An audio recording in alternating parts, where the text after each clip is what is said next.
Why are stories so important on Instagram? So stories on Instagram are 24-hour stories that will delete after the 24 hours. It means it's raw, relational, and in the moment. This gives us direct access to the creators that we're talking to. And so the vast majority of people, when they go into Instagram, instead of scrolling through the feed trying to find things, they're going directly to the people that they want to see more of on that relational level. We've trained people over the last couple of years to go to stories to see what's happening right now. And because there's that fear of missing out, because it's the 24-hour limit, you are much more likely to go to stories. Stories really is where you're getting that face time with your creators. It's not as polished or primed as a lot of the content that goes out on our Instagram pages, in Reels, in our main posts, or even on something like TikTok. And so TikTok is great because it shows content that people have crafted to have communication with people. And the algorithm is really nice. It continually sends that out to people, but it's not that right now in the second vibe that we have on Instagram stories.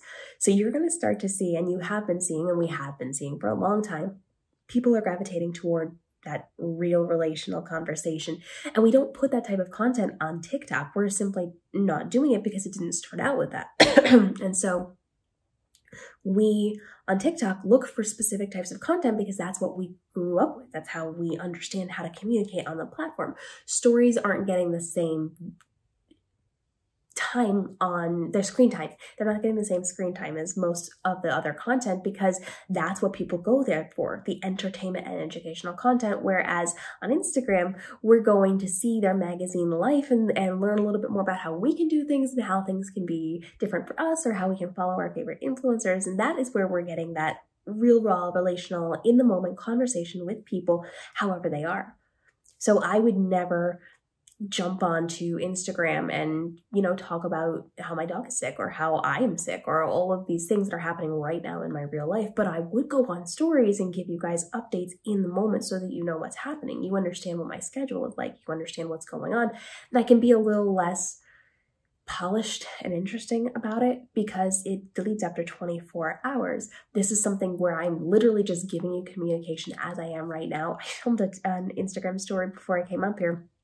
I was sitting on the floor with my dog, leaning over my phone. It was the most awkward angle, and I was just telling you, this is what I've got. Everything's a mess and everything's a disaster, and here's the update. Here's what you need to know about what's happening right now so that you understand why I'm not showing up the way that I typically do.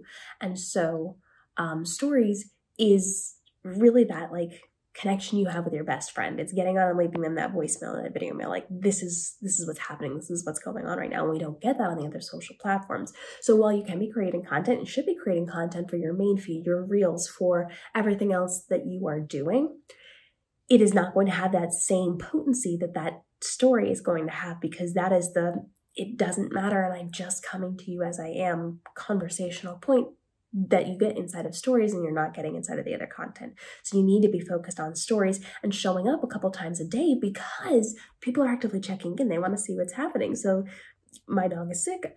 People want to know, is she okay? What's going on? How am I? All of those things. And so if I pop on 2 or 3 times a day, I can let you guys know in real time exactly what's going on. Whereas if I were going to be creating other types of content, I would have to do my hair and I would have to care and I would have to be more succinct about what I was saying and how I was doing it. I couldn't be as emotional and all of those things. And so stories is really good for the good, the bad, the ugly, and for communicating with people right now in real time. And we don't get that on the other social platforms because that's not how it was developed on those other social platforms. And yes, they're trying, but they're not quite getting to that point just yet. And so, if you want to know what's happening with any of your favorite creators right now, sure, you can check their TikTok, but that's because they had time to film something.